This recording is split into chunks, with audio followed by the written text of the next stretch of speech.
हे पास झालं. बीजेपी भारत याच्या ट्विटमध्ये सुद्धा हे त्या ठिकाणी दिलेलं आहे. राहुल गांधीजींनी त्यावेळेस 2023 ला काय सांगितलं होतं की immediate implementation of woman reservation bill सांगितलं होतं.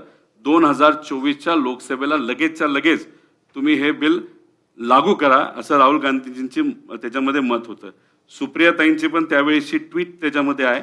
त्यात पण त्यांनी तशीच काहीतरी मागणी तिथं केली होती. याच्यामध्ये डीएमके म्हणजे आता इलेक्शन आहे तमिळनाडूचं, त्याचे जे मुख्यमंत्री आहेत त्यांनी सुद्धा स्वागत केलं होतं महिला आरक्षणाचं. याच्यात तुम्ही बघा implement women's bill at the earliest Kharge म्हणजे हे कधीच आहे 2023 म्हणजे सगळेच विरोधात इंडिया आघाडीचे जे सर्व नेते आहेत पक्ष आहेत त्यांनी सांगितलं 2023 लाच लागू करा आणि 24 ला जे इलेक्शन होईल त्याच्यामध्ये लागू करून महिला आरक्षण देऊन टाका अशी सर्व इंडिया आघाडीच्या लोकांनी तिथं मागणी केली होती. पवार साहेबांनी सुद्धा ट्विट त्याच्यामध्ये केली होती आणि त्याच्यामध्ये SC ST त्याच्यात OBC ह्यांचा पण समावेश होता. म्हणजे कुठं ना कुठे त्यांनी जी जनगणना आहे त्याचा विचार व्हावा असं सांगितलं. आणि इथं जर आपण वाचलं तर पवार साहेब मुख्यमंत्री असताना महिला आरक्षण लोकल बॉडीमध्ये त्याच्याचबरोबर महिला आयोग याच्याबद्दलचं पवार साहेबांनी त्यावेळेस 2023 ला हे लिहिलं होतं. म्हणजे कुठं ना कुठं तरी आता सिद्ध झालेलं आहे की 2023 लाच महिला आरक्षणाचं बिल हे पास झालेलं आहे, बहुमताने पास झालेलं आहे. सगळ्या खासदारांनी म्हणजे इंडिया आघाडीच्या खासदारांपासून सगळ्या खासदारांनी पाठिंबा दिल्यानंतरच ते बिल पास झालं होतं. मग ते बिल पास झालं होतं तर मग हे बिल कुठलं होतं तर हे बिल तुम्ही बघायला गेलं हे डिलिमिटेशनचं बिल होतं आणि त्याच्यात खासदारांची संख्या वाढवण्याचा प्रयत्न या कालच्या स्पेशल सिटिंगमध्ये पार्लमेंटमध्ये त्या ठिकाणी केला गेला होता. आणि बघा त्याच्यामध्ये तमिळनाडू आणि पश्चिम बंगालमध्ये निवडणुका सुरू असताना हे बिल महिला आयोगाचं फक्त कवच त्याला दिलं होतं महिला आरक्षणाचं, पण हे दोन महत्त्वाचे मुद्दे त्यांनी आणले होते. आता हे आसामचं उदाहरण आहे. आसाममध्ये हे खासदारकीचा मतदारसंघ आहे, तो एक खासदारकीचा मतदारसंघ आहे. तुम्ही जर आता बघितलं की ह्याच्यात त्यांचे जे विधानसभा मतदारसंघ आहे ते तोडत असताना अतिशय त्यांना जे योग्य आहे भाजपला त्या पद्धतीने त्यांनी हे मतदारसंघ तोडलेले आहेत. आणि याच्यामध्ये जर बघितलं 2001 ची सेन्सस घेतलंय, जनगणना 2001 ची घेतली, म्हणजे 2011 सुद्धा लेटेस्ट आहे ते घेऊ शकले असते. पण त्यांना जे सोयीचं वाटलं काहीतरी कारण दिलं. जम्मू काश्मीरमध्ये 2011 ची वापरली आणि आसाममध्ये 2001 ची म्हणजे मन मर्जी या भाजपकडनं केली गेली. आणि याच्यामध्ये तोडत असताना काही काही ठिकाणी तर आपण बघितले गॅप आहेत. म्हणजे एक मतदारसंघ संपला की मग दुसरा मतदारसंघ आणि परत पहिलावाला सुरू होतो. असं आसाममध्ये झालेलं. हे कशासाठी झालंय? भाजपची सत्ता आसाममध्ये यावी यासाठी असं हे डिलिमिटेशन आसाममध्ये झालंय. आणि असंच डिलिमिटेशन हे अख्ख्या भारतामध्ये लोकसभेसाठी सुद्धा आणि विधानसभेसाठी सुद्धा तिथं होऊ शकतं. एखादा खासदार काम करत असताना एवढं वेडवाकडं जर तुम्ही मतदारसंघ तोडला, आमदारकीला तोडलं, तो कसं त्या ठिकाणी काम करणार हे कुठं ना कुठे सिद्ध होतं. आता ह्याच्यामध्ये काय केलं जातं? पॅकिंग केली जाते.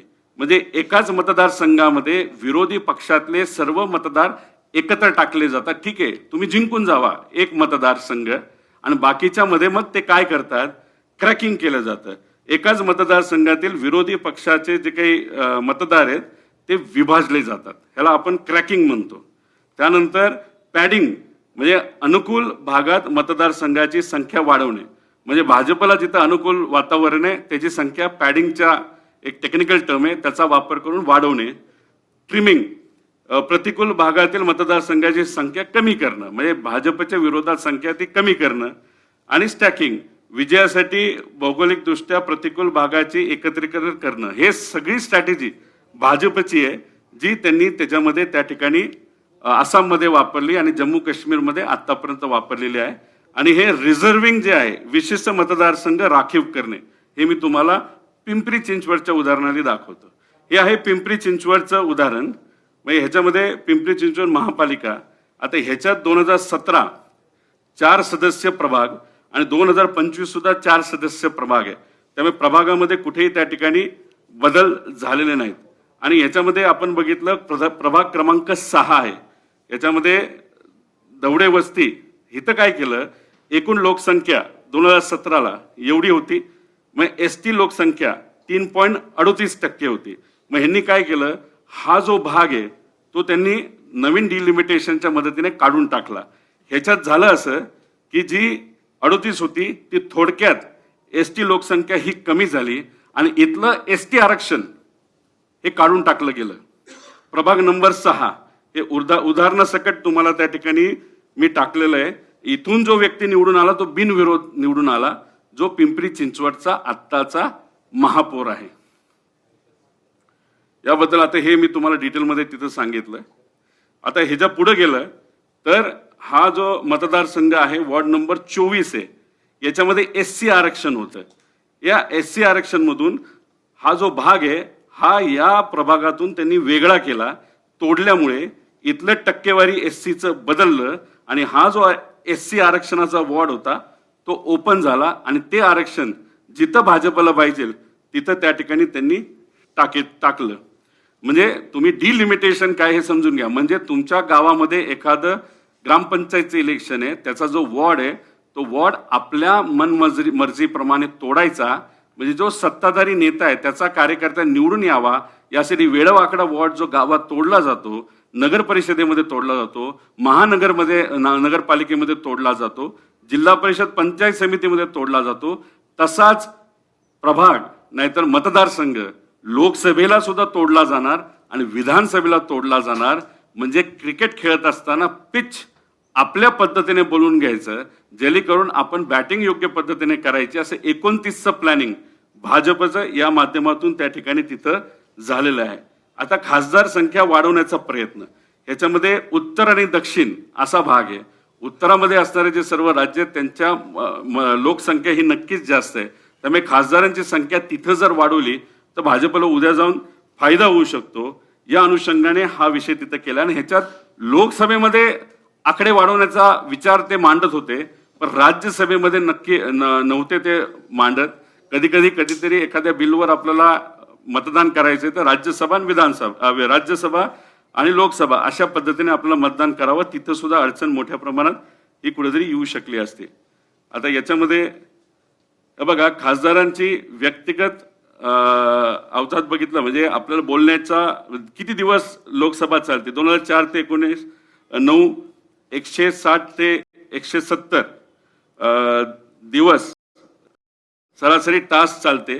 9 ते 14, 130 ते 40, 14 म्हणजे भाजप आल्यानंतर 140 ते 150, 19 ते 24, 120 ते 130 दिवस 130 तास चाललं. 0 आवर सहसा आज खासदाराला 1 मिनिट मिळतो आणि जर 850 हा आकडा तिथं झाला तर अर्धा मिनिट सुद्धा मिळणार नाही. म्हणजे अध्यक्ष महोदय बोलूच तर त्यांचा वेळ तिथं संपणार आहे. मग लोकांचे विषय अडचणी मांडण्याची संधी ही खासदाराला त्या ठिकाणी मिळू शकत नाही. आणि ओव्हरऑल वर्षात जर आपण बघितलं एका खासदाराला कुठेतरी 20 मिनिटं वेळ त्या ठिकाणी मिळत असतो आणि त्याच्यात वेगळे माध्यम असतात, त्यातून ते बोलत असतात. आता ह्याच्यामध्ये आपण फरक हे जे राज्यांची जागा किती वाढणार, आता हा एक फॉर्म्युला आहे. इथं मी फॉर्म्युला दिलाय, तो कॉन्स्टिट्यूशन मध्ये सुद्धा आहे आणि त्या पद्धतीनेच आपलं खासदार हे वाढू शकतात जनगणना झाली असेल तर. जर समजा असं पकडलं तर आता ह्याच्यामध्ये राजस्थानमध्ये आता 25 आहे, आता काही 543 खासदार आहेत, त्यात त्यांचा टक्केवारी बघितले 4.6% आहे आणि तो या फॉर्म्युलेप्रमाणे वाढला तर 47 वर त्यांचा आकडा जाणार आणि त्यांचा शेअर टोटल 850 मध्ये हा 5.53% जाणार. म्हणजे तिथं वाढला. बिहारमध्ये तो तिथं वाढलेला तुम्ही बघितलेला आहे. त्यानंतर उत्तर प्रदेशमध्ये ऑलमोस्ट 1.5 ते 2% वाढलेला आहे. मध्य प्रदेशमध्ये सुद्धा 0.50 वाढलाय. गुजरातमध्ये तो त्या ठिकाणी वाढलेला आहे. या भागात जर या फॉर्म्युला प्रमाणे गेलो तर अशा पद्धतीने त्यांची त्या ठिकाणी वाढ होते.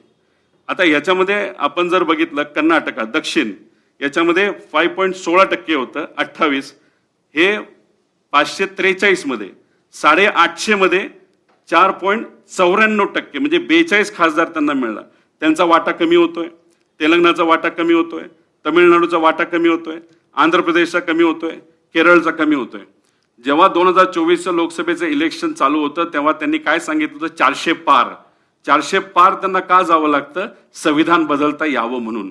मग याच्यामध्ये त्यांनी काय केलंय की त्यांच्या भागामध्ये जिथं त्यांना मतदान मिळू शकतं, एखादा तिथं धर्मवादाचा विषय करू शकतो, एखादं वातावरण पेटवलं, कुठं काय झालं, आणि याच्यातच त्यांना एवढे आकडे मिळतील की बदलू शकतील, असं कुठेतरी प्लॅनिंग भाजप याच्यामध्ये त्या ठिकाणी दिसतंय. आता ते काय म्हणतात, 50% अनुसार. एक तर या बिलात 50%चा कुठेही उल्लेख नाही. इथं जो दिलेला आहे कायद्यानुसार, आणि कायद्याला फॉर्म्युला असतो, पण तुम्ही टक्क्यानुसार सुद्धा गेला. आता बघा, राजस्थानमध्ये मी सांगितलं जसं 5.53 ला गेलंय, आणि 50% आम्ही वाढू असं सांगितलं तर 4.66 वाढले.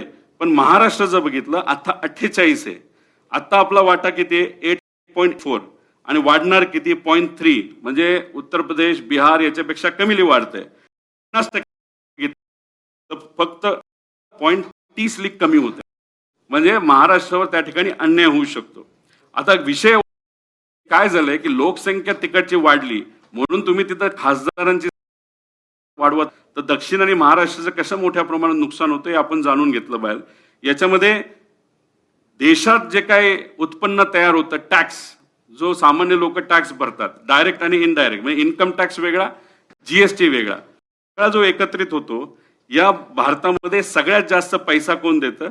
तर ते महाराष्ट्र देतं. 12.5, म्हणजे 20-22% जास्त आपला हिस्सा आहे.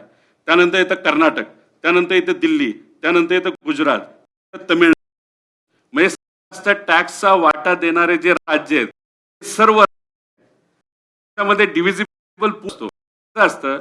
गोळा करायचे पण राज्य आहेत ज्यांचे डेव्हलपमेंट चालू आहे, गरीब राज्य आहेत, त्यांना आपल्यासारखे राज्य पैसा गोळा करतात आणि त्यांना तिथंच जास्त वाटा दिला जातो.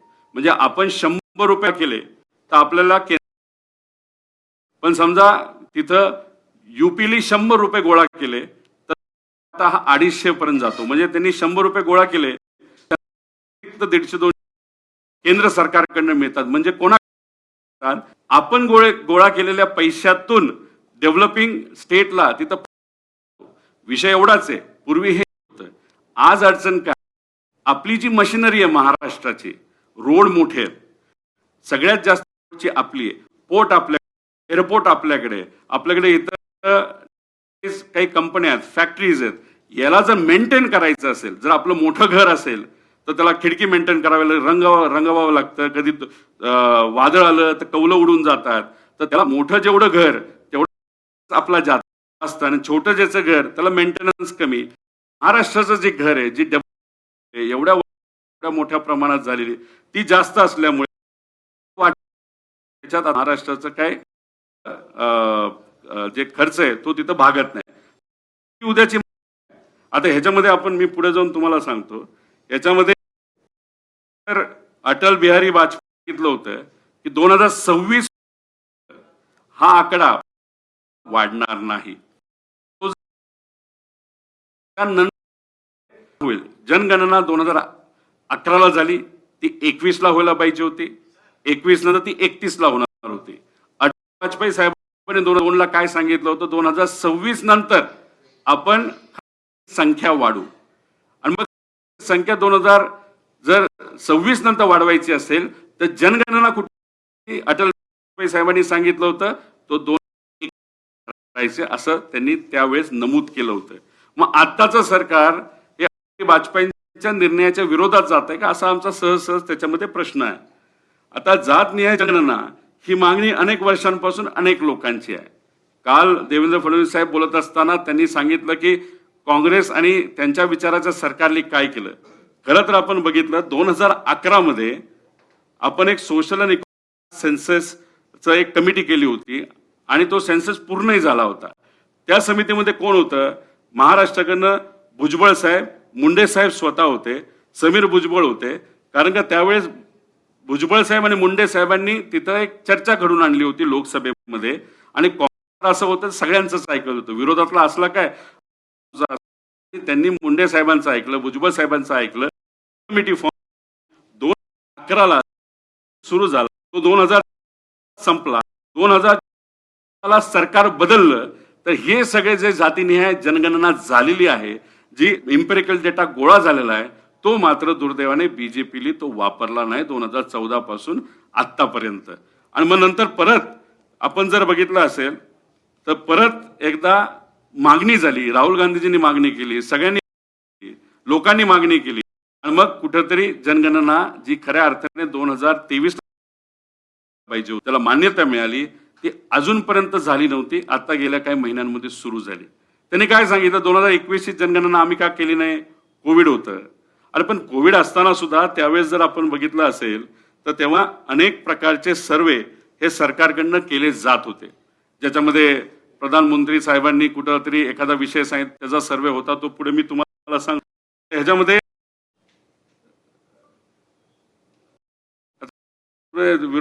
हे सगळं ठिकाणी आणि हे का करण्याचं गरजेचं, कारण का पॉप्युलरिटी विकासाच्या मुद्द्यावर भाजप आलं. मग नंतर तुम्ही बघितलं असेल विकासाचा मुद्दा तरी 2019ला नॅशनलिझम म्हणजे ज्याच्यामध्ये आपण उरी आणि हे जे विषय त्याच्यावर यांनी राजकारण केलेलं मोठे करून 2024ला आपण बघितलं असेल की त्याच्यामध्ये वेगळे मुद्दे करून ते निवडून आले. आता त्यांच्याकडे मुद्दाच नाही म्हणून डिलिमिटेशनचा मुद्दा घेऊन ते कुठेतरी पुढे त्या ठिकाणी येतात असं आपल्याला म्हणावं लागेल. याच्यामध्ये आता हे बघा ही कमिटी आहे, ही कमिटी कुठली आहे की ते जे म्हणतायत म्हणजे अमित शहा म्हणतात आम्ही तुमचा शब्द ऐकतो, आम्ही इथं बोलतो, पण त्यांनी किती काय बोललं तर हे सगळं जाणार आहे या कमिटीमध्ये. आता या कमिटीमध्ये कोण चेअरपर्सन आहे तर रिटायर्ड जज ऑफ सुप्रीम कोर्ट. काही दिवसांपूर्वी तुम्ही बघितलं केजरीवाल साहेबांनी एक मुद्दा मांडला होता की एक जज होत्या सुप्रीम कोर्टाच्या आणि त्यांची मुलं ही सरकारकडनं ठिकाणी आणि त्या स्वतः भाजपच्या एक कार्यकर्ता आहेत, हे कुठेतरी सिद्ध झालेले आहेत, RSSच्या कार्यकर्ते आहेत. महाराष्ट्रामध्ये हा मुद्दा मी एका जज बद्दल तिथं उचलला होता आणि उद्या जाऊन भाजपच्याच विचाराच्या सुप्रीम कोर्टच्या जजला जर चेअरपर्सन तिथं केलं आणि त्याच्यानंतर मेंबर कोण आहे, चीफ इलेक्शन कमिशनर. आता चीफ इलेक्शन कमिशन ऑफिसर कसा काम करतो, कुठल्या पद्धतीने काम करतो हे वेगळं सांगणार भाजपचीच बी टीम आहे. आणि मेंबर स्टेट इलेक्शन कमिशन ही सुद्धा भाजपची बी टीम आहे. मग ह्यांनी उद्या जर ठरवलं की महाराष्ट्रात 2011ली करू, गुजरातमध्ये 2001ली करू, म्हणजे जनगणनेनुसार काही निर्णय घेऊ शकतात. 50% हे फक्त चर्चेसाठी बोलत आहेत, पण फॉर्म्युला प्रमाणे ह्यांनी जर केलं आणि डिलिमिटेड. आता काय झालंय भाजपली 2011ला जे अधिकारी डिलिमिटेशनच्या सगळ्या प्रक्रियेमध्ये इन्व्हॉल्ड होते, ज्यांनी ज्या अधिकाऱ्यांनी डिलिमिटेशन प्रोसेस पूर्ण पार पाडली त्यातले अनेक रिटायर झालेल्या अधिकाऱ्यांनी हायर केले, नोकरीवर घेतलंय भाजपली आणि त्यांनी एक वेगळ्या पद्धतीचं काम बाजूला त्यांच्या कार्यालयामध्ये सुरू केलेलं आहे. कुठला मतदारसंघ फोडायचा, समजा मला पाडायचं असेल तर कशा पद्धतीने कुठला भाग आपल्याला तोडता येईल. खरं तर अजितदादांच्या बाबतीत सुद्धा तशी चर्चा त्यांच्या ऑफिसमध्ये त्यावेळेस तिथं होती, म्हणजे अजितदादांचा ऍक्सिडेंट होण्यापूर्वी. मग तिला कसं तोडता येईल, पवारांची लेगेसी कशी आपल्याला तोडता येईल, म्हणजे बारामतीमध्ये भाजपचा उमेदवार निवडून आला पाहिजे, खासदारकीला सुद्धा भाजपचा उमेदवार निवडून आला पाहिजे, ठाकरे परिवाराला कसं संपवायचं, असे वेगळ्या वेगळ्या पद्धतीने त्यांनी त्यांचे मोठे मोठे महाराष्ट्रातले नेते त्यांच्या मतदारसंघामध्ये अभ्यास सुरू केला होता. म्हणजे ही कमिटी ही भाजपचीच बी टीम त्या ठिकाणी झाली असती. आमचं सरळ सरळ त्याच्यामध्ये त्या ठिकाणी मत आहे म्हणून आम्ही याचा तिथं विरोध केला. आता हे भाजपची महिलांबद्दलची भूमिका ही इथं सरळ सरळ आहे. मोहन भागवत साहेब म्हणतात महिलांनी फक्त गृहिणी भूमिका पार पाडावी आणि पती कुटुंबाचा उदरनिर्वाह करणार असावा. चंद्रकांत पाटील साहेबांनी सुप्रियाताईंबद्दल काय बोललं, राजकारण सोडा आणि घरची कामं तुम्ही तिथं करा. आता कोश्यारींनी क्रांतीसूर्य महात्मा फुले आणि क्रांतीज्योती सावित्रीबाई फुलेंबद्दल काय वक्तव्य केलं होतं आणि त्याचा विरोध भाजपने केला होता का, अजिबात विरोध त्या ठिकाणी केला नव्हता. त्याच्याचबरोबर राम कदम काय म्हणलं होतं, कुठली मुलगी आवडते सांग आम्ही तुला उचलून देतो, त्याचा भाजपने विरोध केला होता का, नव्हता केला. संभाजी भिडे नाही, सॉरी हे नाव चुकलंय, संभाजी हे फक्त नावासाठी ते लावतात. भिडे जे काय गुरुजी असतील, नाही तर मनोहर भिडे, यांचं नाव खरं मनोहर भिडे, माझ्या माणसाने हे चुकवलेलं आहे. काय केलंय की आंबे खाल्ले तर फक्त मुलं होतात, त्यानंतर बरेच काही त्यांनी हे केलेले आहेत. मणिपूर महिला अत्याचार प्रकरण, प्रज्वल रेवांना ज्यांनी रेप केला होता त्याचे व्हिडिओ होते, तरी सुद्धा प्रधानमंत्री साहेब त्यांच्या प्रचारासाठी माहिती असताना सुद्धा तिथे गेले होते. त्यानंतर बिल्किस बानो त्यांचा बलात्कार त्या ठिकाणी झाला होता, त्या भाजपने सत्कार केला. म्हणजे ही कुठं ना कुठेतरी त्या ठिकाणी त्यांची सगळ्यांची भूमिका आहे असं आपल्याला म्हणावं लागेल. पवार साहेबांच्या मार्गदर्शनाखाली देशातील प्रथम महाराष्ट्र राज्य महिला आयोगाची स्थापना झाली. त्यानंतर महिलांना तीनही सैन्य दलामध्ये आरक्षण मिळालं. त्याच्याचबरोबर कॅबिनेट महिला व बाल विकास विभागाची स्थापना पहिल्यांदा महाराष्ट्रामध्ये झाली. महिला स्थानिक स्वराज्य राज्यात महिला स्थानिक स्वराज्य संस्थेमध्ये म्हणजे महिलांना स्थानिक स्वराज्य संस्थेमध्ये 33% नंतर 50% आरक्षण तिथं मिळालं. त्याच्याचबरोबर 2005 मध्ये घरगुती हिंसाचार विरोधात महिलांचा कायदा आणला. 13 मध्ये कामाच्या ठिकाणी लैंगिक शोषण रोखण्यासाठी काँग्रेसने कायदा आणला. 13 मध्ये निर्भया फौजदारकीची कायदा म्हणजे हे सगळं काँग्रेसने त्या ठिकाणी केलेलं आहे. आणि आज भाजपचे नेते म्हणतात की महिलांसाठी काँग्रेसने काय केलं. आता वस्तुस्थिती एवढंच आहे, कुठेतरी आता भाजपला आता 2029 ची मॅच जिंकायची आहे. त्यांनी काय केलंय, बरेचसे दुसऱ्या टीमचे प्लेयर आपल्याकडे घेतलेत तरी काय होईना, रूल बदललेत तरी काय होईना. मग आता ह्यांचा प्रयत्न पिचच आपल्या पद्धतीने करून घ्यायचं, जिथं बॅटिंग करताना जो बॉल मारेल तो 6ला त्या ठिकाणी. इलेक्शन कमिशन ताब्यात, सगळं ताब्यात. मग केविलवाना एक प्रयत्न होता की कुठेतरी महिलांचं नाव पुढं करायचं, महिलांचा त्या ठिकाणी नावाचा वापर करायचा आणि डिलिमिटेशन आणि खासदार की संख्या आहे खासदारांची ती वाढवत असताना अशा पद्धतीने वाढवायची जेणेकरून भाजपला त्याचा त्या ठिकाणी फायदा होईल. हा केविलवाना प्रयत्न या स्पेशल त्या ठिकाणी केला. त्यांनी काय केलं की एक डॉकेट पाठवलं, टूलकिट पाठवलं, भाजपच्या मुख्यमंत्र्यांकडे पाठवलं. ते टूलकिट आलं त्याप्रमाणेच त्या राज्याच्या मुख्यमंत्रीला प्रेस कॉन्फरन्स घेण्यासाठी सांगितली. काल देवेंद्र फडणवीस साहेबांनी प्रेस घेतली. कदाचित त्यांच्या मनामध्ये असेल अरे हे काय चाललंय, हे योग्य महाराष्ट्रावर अन्याय नाही, ऐकावं लागते नेत्यांचं. गुजरातचे प्रमुख मोठे नेते जे आज देशाचं प्रतिनिधित्व त्या ठिकाणी करतात त्यांचं यंदा टूलकिट आल्यामुळे ऐकावं लागलं. आणि काल त्यांनी जे तिथं वक्तव्य केलं, जो प्रेस कॉन्फरन्स घेतली, पूर्णपणे टूलकिट प्रमाणे केली. आणि कुठेही महिला आरक्षणाचा मुद्दा आज विषय चर्चेचा सुद्धा नाही, कारण का आमच्या सगळ्यांचं पाठिंबा आहे की या 543 मध्येच लगेच महिला आरक्षण तुम्ही त्या ठिकाणी द्या.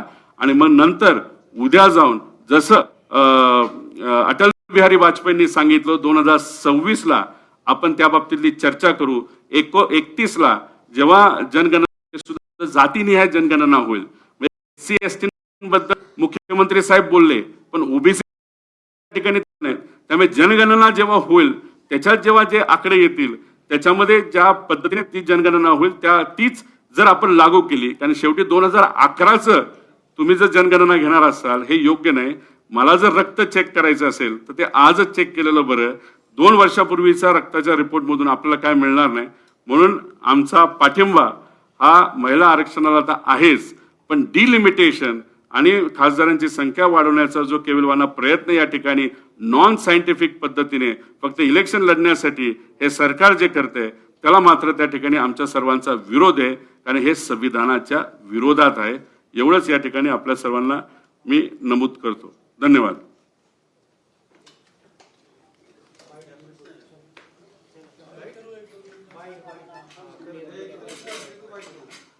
पहिलं पेज आण ना, पहिलं पेज.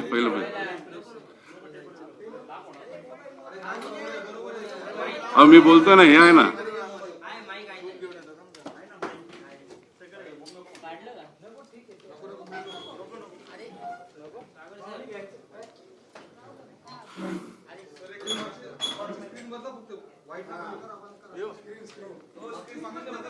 स्क्रीन बंद कर.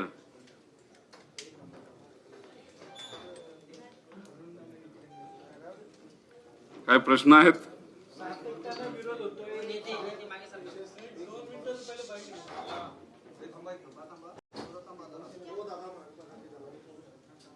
भाजपकडून विरोधी पक्षाने या बिलाला जो विरोध केला, आता विरोधी पक्षाला आरोप करताना पाहायला मिळते किंवा आंदोलन करतात. नाही, खरं तर आंदोलन करायचं कारणच नाही, कारण का महिला आरक्षणाचा कायदा हा 2000ला आणला गेला, मान्य सुद्धा त्या ठिकाणी झालाय. काँग्रेस आणि आमच्या सगळ्यांचं मत होतं 2024च्या इलेक्शनलाच महिला आरक्षण तुम्ही लागू करा. त्या पद्धतीने उद्या भाजपला काय आहे की एक द्यायचं परत एक मान्य झालं आरक्षणाला या पार्लमेंट स्पेशल सिटिंग मध्ये त्यांनी आणला आणि त्याला जोडलं आणि खासदारांची संख्या आपल्याला वाढवायची हे जोडलं. कदाचित त्यांना माहिती सुद्धा असावं की हे काय मान्य होणार नाही. आरक्षण आपल्याला न देणं हे बरं, कारण का आपण जर बघितलं तर भाजप ज्या विचाराने चालतं त्याला आपण मनुवाद म्हणतो आणि त्या मनुवादाचा आपण अभ्यास केला तर हे महिलांना अधिकार, ताकद, महिला सबलीकरण हे मुद्दे त्याच्यामध्ये येत नाहीत. त्यामुळे मुद्दामून डिलिमिटेशन आणि खासदार वाढवण्याचा प्रयत्न नाही तर एक बिल ह्याच्यात घुसवलं जे सगळ्यांनी रिजेक्ट केलं. 100% भाजपचा पराजय हा परवाच्या पार्लमेंट सेशनमध्ये त्या ठिकाणी झाला आणि त्यांना वरून आदेश आलेत, केंद्राकडनं आदेश आलेत, आंदोलन करा आणि त्या पद्धतीने आंदोलन त्या ठिकाणी ते करायला लागलेले आहेत. दुसरं आदेशाप्रमाणे भाजपचे स्थानिक राज्यातले नेते वागतायत हे एवढंच आपल्याला म्हणावं लागेल. पोटनिवडणुकीच्या दिवशी त्या ठिकाणी पोस्टर तयार होते, अधिवेशनामध्ये पोस्टर कसे छापण्यात आलं असं सुद्धा प्रश्न विचारण्यात येतो. सत्ताधाऱ्याकडून अशा पद्धतीनं अगोदरच माहिती होतं काय पास होणार नाही, एक तर त्यांची रणनीती जी होती की त्यांना असं वाटलं की काय उत्तर प्रदेशचे SP सारखा पक्ष, आपले वेस्ट बेंगॉलचा पक्ष हा कुठे ना कुठेतरी पाठिंबा देईल असं काहीतरी गणित त्यांचं त्या ठिकाणी असावं, जे फसलं. कारण का खरं काय करण्याचा प्रयत्न केला जातो जे आसाम आणि जम्मू काश्मीरमध्ये झालं की मतदारसंघच असे फोडायचे आणि कसे फोडायचे हे मी तुम्हाला पिंपरी चिंचवडच्याच एका छोट्या उदाहरणामध्ये दाखवलं. म्हणून SPने सुद्धा विरोध केला आणि TMCने सुद्धा त्या बाबतीतला विरोध केला, कारण TMC आणि SP ला माहित होतं की महिला आरक्षणचं बिल ऑलरेडी पास झालेलं आहे आणि हे माहीत असल्यामुळे मग बॅकअप काय, तर मग आपण प्रिंट काढून ठेवावी, आंदोलन करता यावं आणि आंदोलन अशा पद्धतीने करायचं की महिलांवर अन्याय तिथं होतोय, ज्याचा फायदा हा तमिळनाडू इलेक्शनमध्ये होईल आणि वेस्ट बेंगॉलच्या इलेक्शनमध्ये होईल. याच्या मागे राजकारण सोडलं तर भाजपकडे दुसरी कुठलीही त्या ठिकाणी रणनीती नव्हती असं आपल्याला म्हणावं लागेल. देशात अनेक प्रश्न असताना, शेजारच्या विविध देशांमध्ये युद्धजन्य परिस्थिती असताना पंतप्रधानांनी त्या मुद्द्यांवर कुठेही चर्चा केली नाही. मात्र याच मुद्द्यावर थेट देशातील नागरिकांशी संवाद साधला आणि काँग्रेसवर थेट टीका केली. आता काँग्रेसवर टीका करत असताना 4 राज्यांचं नाव 4 वेळा घेतलं, पण ते 4 राज्यांचं नाव कुठलं घेतलं, त्यात महाराष्ट्र नाही घेतलं, दुसरं कुठलं घेतलं. त्यांनी काय घेतलं, तमिळनाडू घेतलं, त्याचं इलेक्शन आहे. त्यानंतर उत्तर प्रदेश ज्याचं इलेक्शन पुढच्या काही महिन्यांमध्ये येते. त्यानंतर वेस्ट बेंगॉलचं नाव घेतलं ज्याचं इलेक्शन आता चालू आहे. म्हणजे कुठं ना कुठेतरी आपला पराजय झाला आणि त्या पराजयातून राजकीय पोळी भाजण्याचा केविलवाना प्रयत्न हा कुठेतरी नरेंद्र मोदी साहेबांकडनं झालेला आपण सगळ्यांनी बघितला. त्याच्याच बरोबर आपण जर बघितलं तर आपण आणि आपले या देशातले भाजपचे प्रमुख नेते स्वतःला विश्वगुरू म्हणतात. विश्वगुरू म्हणजे त्यांचा शब्द, त्यांचं संभाषण, त्यांचं डिप्लोमसी ही अख्ख्या इतर देशांमध्ये ऐकली जाते.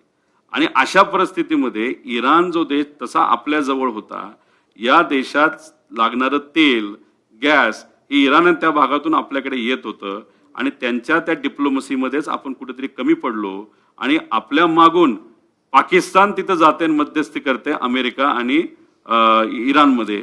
मग आपण विश्वगुरू आपल्या स्वतःला म्हणतो, त्याचं कारण काय, का नुसतं फक्त भपकेगिरी करायला एवढंच या ठिकाणी आपल्या सर्वांना म्हणावं लागेल. म्हणजे इंटरनॅशनल पॉलिसी बद्दल आपला देश फेल ठरलाय आणि फेल ठरल्यामुळेच आज तेलाचे जास्त भाव आपल्याला द्यावे लागतात, गॅस आपल्याला मिळत नाही, छोटं मोठं जे आपलं काय कॅन्टीन होतं, दुकान होतं ते आपल्याला बंद करावं लागलं आणि महागडं स्टील आता आपल्याला बाय करायला लागते, घ्यावं लागते घर बांधायला, नाही तर अजून काही कामाला. हे जे काही इन्फ्लेशन आता वाढले ज्याच्यामुळे गरिबाला आज जास्त पैसे द्यावे लागतात त्याच कुठल्या तरी गोष्टीसाठी. याचं प्रमुख कारण आहे आपण इतर देशांबरोबर आपली मित्रत्व ठेवण्यामध्ये, डिप्लोमसी करण्यामुळे कुठे ना कुठेतरी मोठ्या प्रमाणात कमी पडलो. दादा, या बिलाच्या बद्दल बोलायचं झालं तर नॉर्थ विरुद्ध साऊथ असं एक साधारणतः चित्र तयार झालं होतं. नॉर्थ मधली संख्या वाढणार होती खासदारांची त्या साऊथच्या प्रमाणे. मग आपण असं अजमच केलंय का की आपण नॉर्थच्या काही भागांमध्ये परत कमबॅक करू नाही शकत आपली इंडिया अलायन्स किंवा याच्यामध्ये?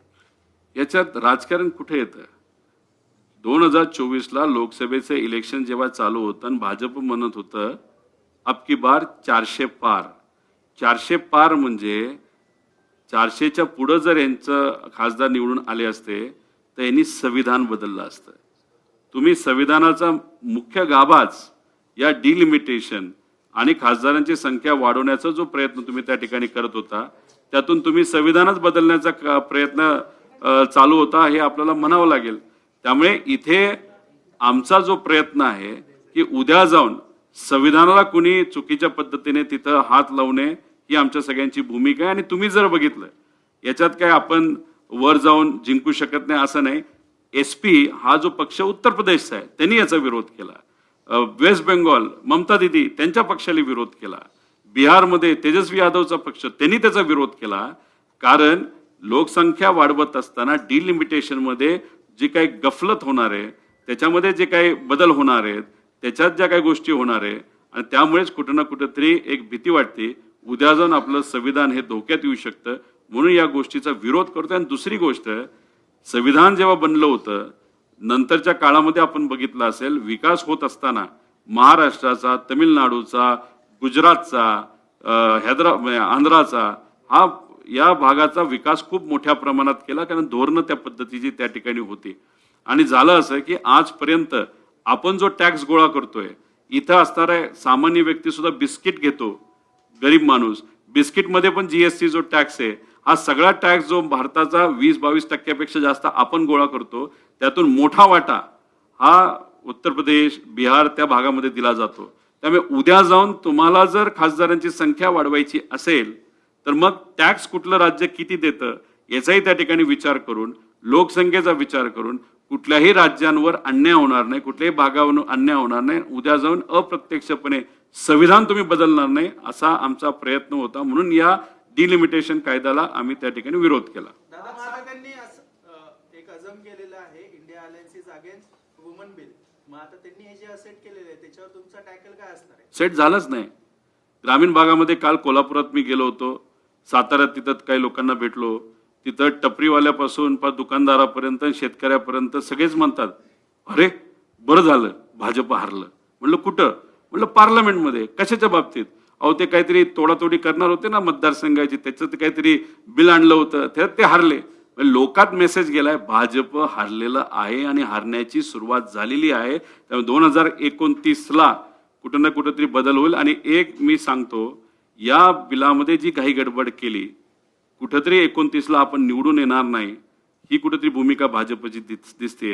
आणि हे ठामपणे मी सांगतो, कदाचित भाजपचा प्रयत्न होता पटपट ह्या गोष्टी करायच्या आणि इलेक्शन 2027 नाही तर 28लाच आपण लावायचं, महिलांचं नाव पुढं करायचं, महिलांचं मत आपल्याकडे घ्यायचं, डिलिमिटेशन मधून विरोधकाचे जे उमेदवार आहेत ते पाडायचे आणि 27-28 मध्ये इलेक्शन प्रीपोन करायचे, असा म्हणजे आधी ओढायची असा केविलवाना प्रयत्न कदाचित या सर्व गोष्टींच्या पाठीमागे होता असं काही तज्ज्ञांचं मत आलेलं आहे.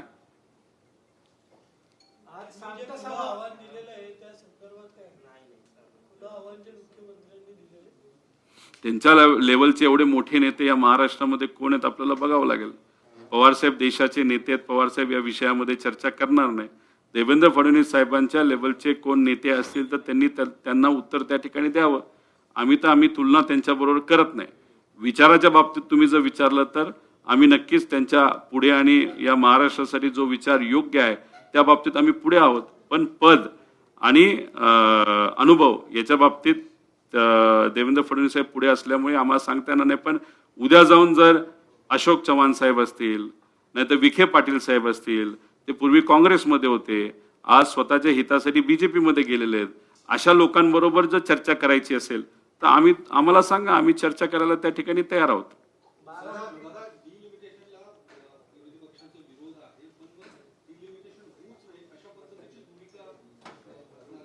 नाही, डिलिमिटेशन व्हावं पण ते सायंटिफिक पद्धतीने व्हावं. इथं जी कमिटी तुम्ही जर बघितली तर कमिटीचा प्रमुख एक्स सुप्रीम कोर्टचा जज, पण असे अनेक जजेस आहेत ते काही प्रमाणात करप्ट पण आहेत. हे मी नाही म्हणत.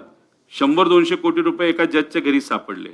त्यानंतर तुम्ही केजरीवाल साहेबांच्या विषयाच्या बाबतीत बघितलं असेल, त्यांनी ज्या जजच्या समोर नॉट बिफोर मी करण्याचा विषय मांडला, ते जे जज आहेत ते टोटली BJP आणि RSSच्या विचाराचे आहेत.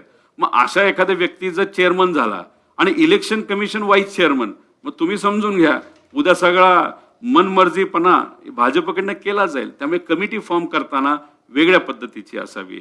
अटल बिहारी वाजपेयी साहेबांनी जे सांगितले 2026 पर्यंत थांबा, त्याच्यानंतर तुम्ही जनगणना करा आणि ती जी लेटेस्ट जनगणना असेल त्या पद्धतीने तुम्ही डिलिमिटेशन करा. हे अटल बिहारी वाजपेयींचं जे मत होतं ते सर्व खासदारांना त्यावेळेस संवाद साधून चर्चा करूनच ते मत होतं. त्यामुळे त्यांचं मत चुकीचं आहे असं म्हणणार नाही. आमचं मत आहे, आमचं पण मत अटल बिहारी वाजपेयी साहेबांसारखंच आहे. त्या पद्धतीनेच डिलिमिटेशन पण सायंटिफिक फॉर्म्युले पद्धतीने व्हावं. आणि जग बदललेलं आहे, तर मग आपण टॅक्समध्ये सगळ्यात जास्त कुठल्या राज्यांचा वाटा आहे त्याला सुद्धा वेटेज आपल्याला देता येईल का, याचा कुठे ना कुठेतरी विचार तिथं झाला पाहिजे असं मला वाटतं.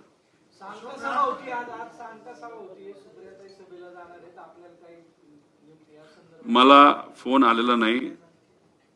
सुप्रिया आत्यांना जर पारचा जयचा फोन आला असेल तर भावनिक दृष्टिकोनातून मला असं वाटतं की ताई जाऊ शकतात. कारण शेवटी अजितदादांकडे बघून सुनेत्रा काकींचा प्रचार हा मी सुद्धा तिथं 3 दिवस केलेला आहे. त्यामुळे सांगता सभेला जाऊन सुप्रियाताई भाषण सुद्धा करू शकतात, नाही तर जाऊही शकतात. पण कुठल्या पक्षाचा प्रचार करायला ते चाललेत असं म्हणून चालणार नाही. ते व्यक्तीचा प्रचार अजितदादांकडे बघून करण्यासाठी चालल्या असावेत असं माझं तरी मत आहे.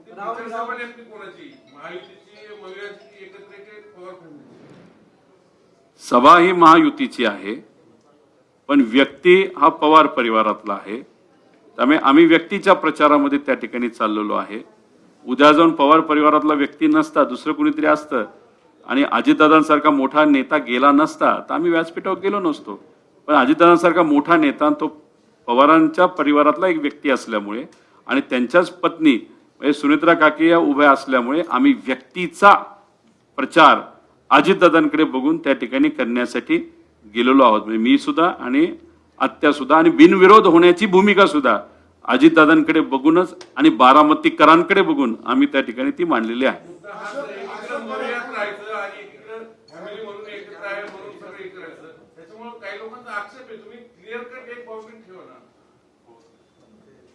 अजितदादांच्या बाबतीत जे झालंय, कसं झालं, कोणामुळे झालं, त्याच्या मागे काय, याच्यावर कुठेतरी आमच्या सगळ्यांच्या मनामध्ये चिंता आहे, नाही तर प्रश्न आहेत. त्यासाठी आम्ही लढत आहोत. मग अजितदादा कुठल्या पक्षाचे होते? अजितदादांचे एक वेगळा पक्ष होता. मग त्यांच्याबद्दलची चिंता व्यक्त करणं याच्यामध्ये आम्ही काही चुकतोय का? तर नाही चुकत. आम्ही याच्यामध्ये राजकारणच बघत नाही. दादांच्या बाबतीत जे घडलं ते अतिशय दुर्दैवी गोष्ट होती. दादा हे दुसऱ्या पक्षात असले तरी ते आमच्या जवळचे होते, ते माझे नेते होते, त्यांचा मी कार्यकर्ता होतो. या महाराष्ट्राचे खूप मोठे लोकनेता होता आणि त्यांच्या लेवलचा लोकनेता आज या महाराष्ट्रामध्ये नाही. मग अशी घटना अजितदादांच्या बाबतीत घडल्यामुळे परिवाराबरोबर राहणं हे या महाराष्ट्रात धर्माली आपल्या सगळ्यांना त्या ठिकाणी शिकवलेलं आहे. मग आम्ही परिवाराबरोबर आज आहोत. 23 तारीख होऊ द्या, त्यानंतर आम्ही जी भूमिका त्या ठिकाणी घ्यायची घेऊ. कारण काय, ही पोटनिवडणूक झालीच नसती तर आमच्यासाठी चांगलं आहे. अजितदादा वेगळ्या पक्षातून आमच्या विरोधात बोलले असते तर आम्ही त्याचं उत्तर दिलं असतं. पण एवढा मोठा नेता संशयित पद्धतीने जर त्या ठिकाणी त्यांचा मृत्यू होत असेल आणि मग परिवाराबरोबर राहणं हे आम्हाला आमच्या संस्कारांनी शिकवलेलं आहे, आमच्या आधीच्या पिढीला शिकवलेलं आहे आणि महाराष्ट्राच्या धर्माला त्या ठिकाणी शिकवलं आणि त्या पद्धतीने आम्ही करत आहोत. कुणी काय टीका करायची ती करा. 23 नंतर त्या बाबतीत काय करायचं आम्ही बघू.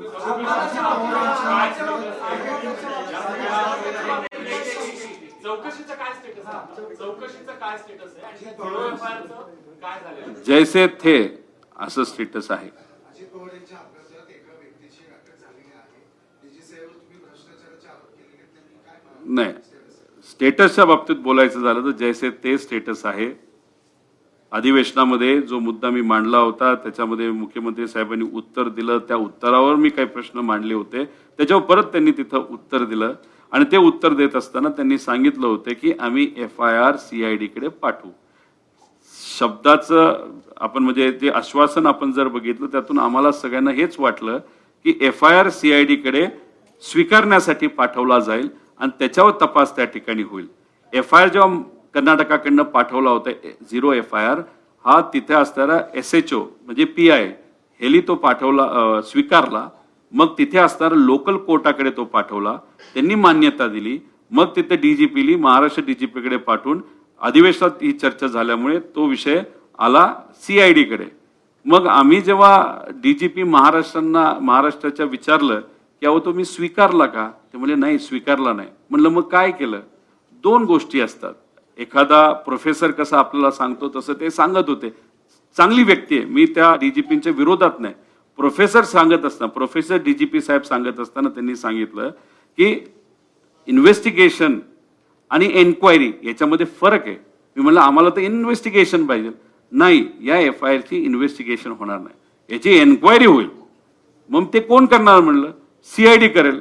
मग तपास नाही, एन्क्वायरी होणार. म्हणजे कुठं ना कुठे शब्दाचा खेळ त्या ठिकाणी खेळला जातोय. अजितदादांच्या ऍक्सिडेंट बद्दल हे सरकार सिरियस नाही, नाही तर VK सिंग जो कोणी या ऍक्सिडेंटला जबाबदार आहे त्याला वाचवण्याचा प्रयत्न तिथे केला जातोय. मी सातत्याने सांगत होतो DGCA मध्ये भ्रष्टाचार आहे. एअर वर्दीनेसचं सर्टिफिकेट देणारा जो डेप्युटी डायरेक्टर होता तो CBI ला सापडला भ्रष्टाचार करताना. आणि माझं दुसरं अजून एक मत आहे की VK सिंग इतका पोचलेला इतका घुसलेला माणूस आहे. अजितदादांच्या ऍक्सिडेंट बद्दल घातपाताबद्दल जे काही पुरावे आहेत या भ्रष्ट अधिकाऱ्यांना हाताशी धरून तो पुरावे मिटवतोय हे सातत्याने मी सांगतोय. म्हणून एन्क्वायरी कारवाई सांगत असताना सुद्धा कुणी ऐकत नाही. जो डेप्युटी डायरेक्टर सापडलाय तो छोटा मासा आहे. असे मोठे मोठे शार्क, मोठे मासे अजून तिथं बरेच आहेत. आणि बघा राजकारण कसं असतं. अजितदादांच्या पक्षाने एकच मागणी केली होती अजितदादांच्या ऍक्सिडेंट बद्दल, काय, CBI कडे तपास द्या. मग आम्ही पण म्हणलो ठीक आहे देत असाल तर द्या. 60 दिवस झाले CBI कडे तपास गेला नाही. म्हणजे तो जो ऍक्टर होता काय नाव, सुशांत सिंग, 2 दिवसात CBI ने तपास हातात घेतला. दादांचा 60 दिवस झालं घेतला नाही. पण जेव्हा डिलिमिटेशनच्या कायद्याची चर्चा सुरू झाली, TDPला दबाव आणायचा होता. TDPला म्हणजे चंद्रबाबू नायडूंच्या पार्टीला 1 दिवस आधी CBI धाड टाकते DGCA हा डेप्युटी डायरेक्टरला पकडते. मग कुठंतरी TDPला नाही चंद्रबाबू नायडूला घाबरवण्याचा प्रयत्न त्या ठिकाणी होता. ते घाबरले, चंद्रबाबू नायडू साहेब घाबरले. त्यांच्या राज्याचं नुकसान होत असताना सुद्धा या डिलिमिटेशन कायद्याला त्यांनी पाठिंबा दिला. म्हणजे CBIचा वापर तुम्ही इथं घाबरवण्यासाठी करताय पण दादांच्या एन्क्वायरीसाठी करत नाही का.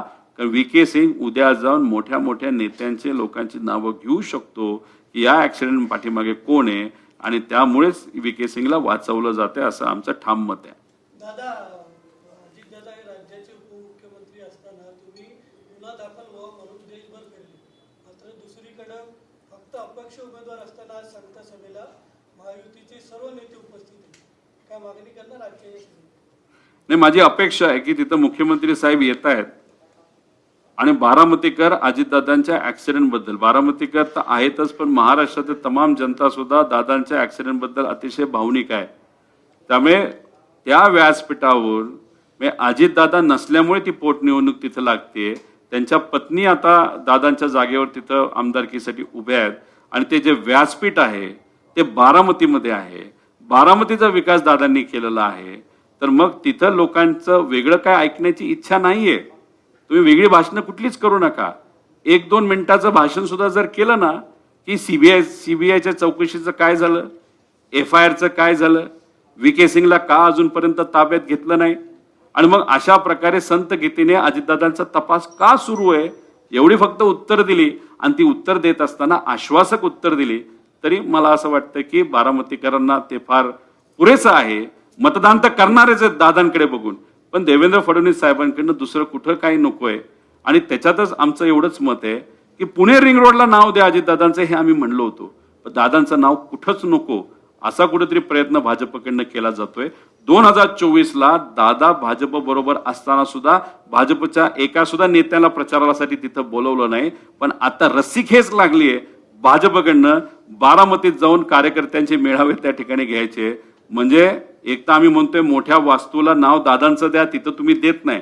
आणि मध्येच तुम्ही जर बघितलं असेल पुण्यश्लोक अहिल्यादेवी होळकरांचं नाव अजितदादांच्याच प्रयत्नातून ज्या युनिव्हर्सिटीला म्हणजे त्या ह्याला मेडिकल कॉलेजला दिलं गेलं होतं, नाही तर मेडिकल इन्स्टिट्यूटला दिलं गेलं होतं, तिथंच सत्तेतला एक कुठला तरी माणूस येतो, मागणी नसताना त्याच्या खाली असणारं एक छोटंसं जे हॉस्पिटल आहे त्याला अजितदादांचं नाव दिलं जातं.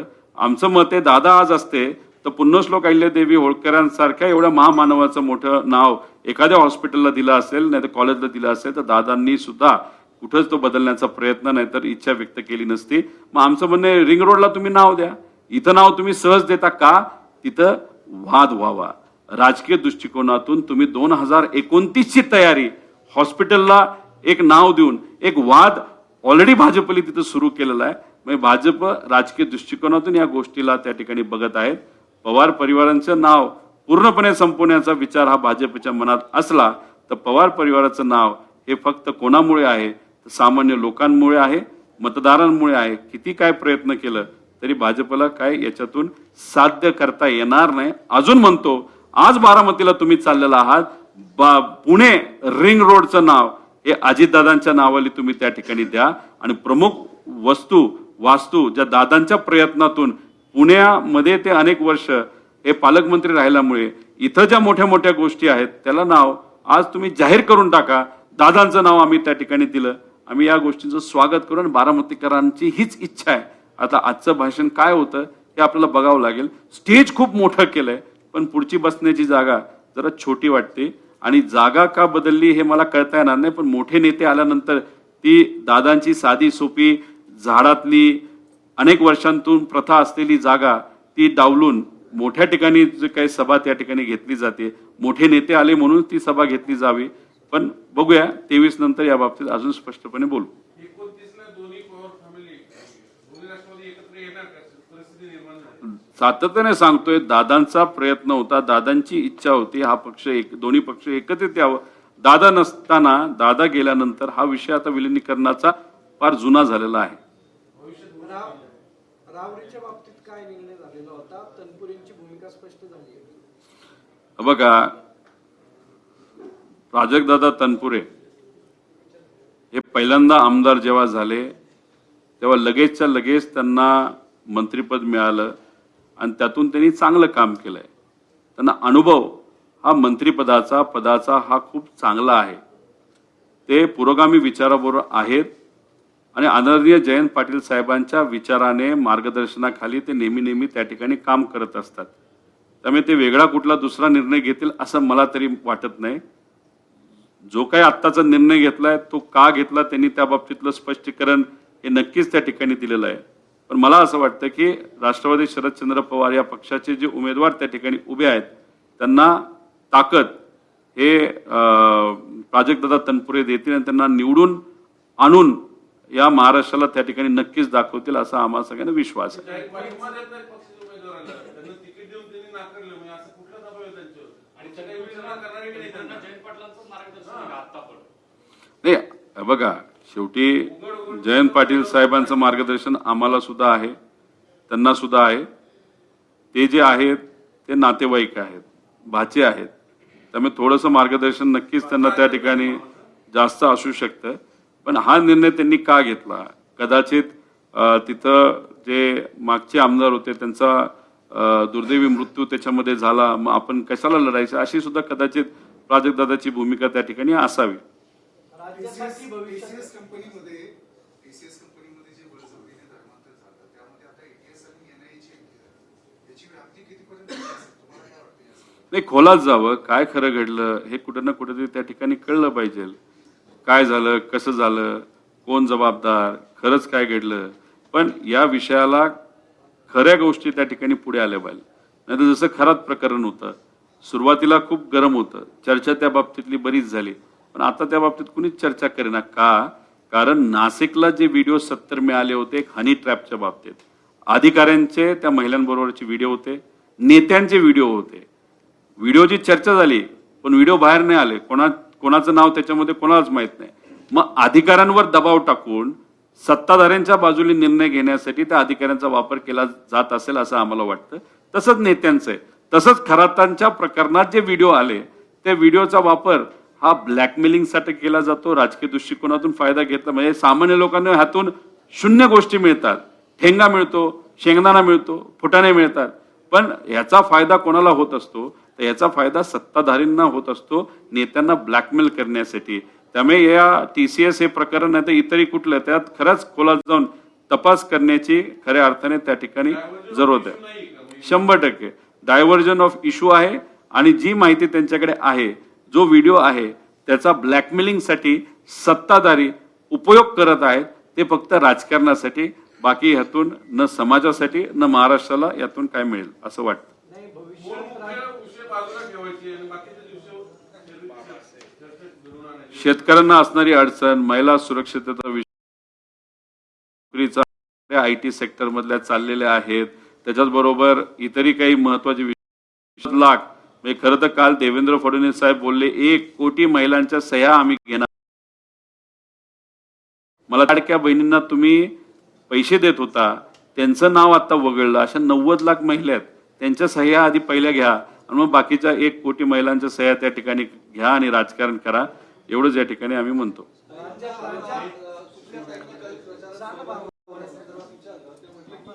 मारून मुठभर फॅमिली मॅटर आहे असं म्हणजे कुठेतरी सहभागी होताना ते देखील अशा पद्धतीने जबरदस्तीने कुठेतरी होताना नाही, मी त्यांचं स्टेटमेंट तरी त्या ठिकाणी ऐकलेलं नाही. पण एखाद्या व्यासपीठावर जात असताना ते जर व्यासपीठ महायुतीत असेल तरी सुद्धा त्या तिथं जात असतील, म्हणजे आत्या सुप्रियाताई, तर त्याच्या मागे अजितदादांच्या प्रती असणारा आदर आणि हे जे लहान मुलं आहेत ज्याच्यामध्ये जय आहे त्यांच्या प्रती असणारा आत्या म्हणून प्रेम, याच्यामुळे त्या व्यासपीठावर चाललेल्या आहेत. मारून मुटकून फक्त असावा, व्यासपीठ महायुतीचं असल्यामुळे त्यांच्या मनामध्ये कुठंतरी एक हे असावं की नाही कसं जाता येईल. पण शेवटी प्रेम परिवाराबद्दल हे जास्त असल्यामुळे तो निर्णय त्या ठिकाणी ते घेतील.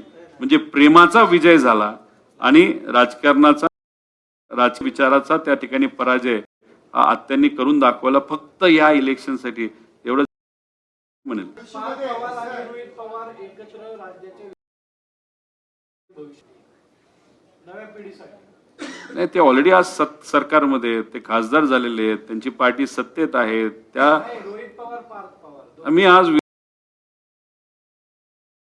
मी पुढे घेऊन जाण्याचा प्रयत्न करतोय. खरंच तसं काय करायचं असलं तर सरकार असतो. त्यांच्यामध्ये माझ्या स्टाईलमध्ये आणि विचारामध्ये साहजिकच फरक आहे, म्हणून ते सत्तेत विरोधात. नक्कीच मला असं वाटतं की 2029ला आता तर बीजेपीचा पराजय सुरू झालेला आहे पार्लमेंटमध्ये. आपण सगळ्यांनी माध्यमातून डिलिमिटेशन कायद्यामध्ये बघितलेलं आहे. 2029ला त्याच्या आधी जर भाजपने इलेक्शन घेतलं, सत्ता ही काँग्रेस आणि इंडिया आघाडीची तिथे, आम्ही सत्तेत गेल्यानंतर काही मदत त्यावेळेस त्या ठिकाणी लागली, ती मदत नक्कीच तिथं आम्ही करू.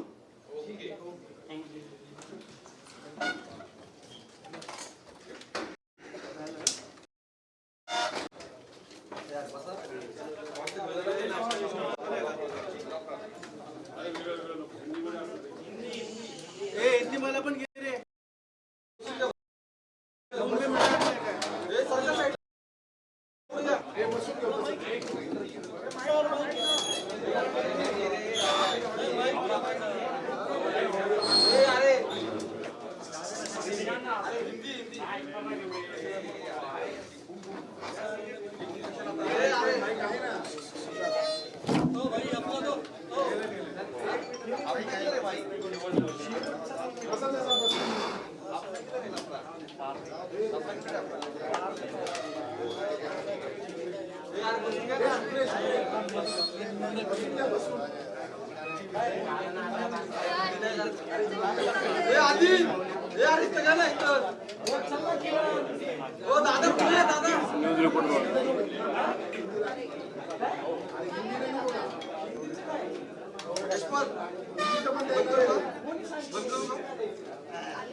सागर होय बरं. इंडिया के पार्लियामेंट में उसी के साथ राज्यसभा में वापस पास किया था. अगर आप 2023 सितंबर में जाके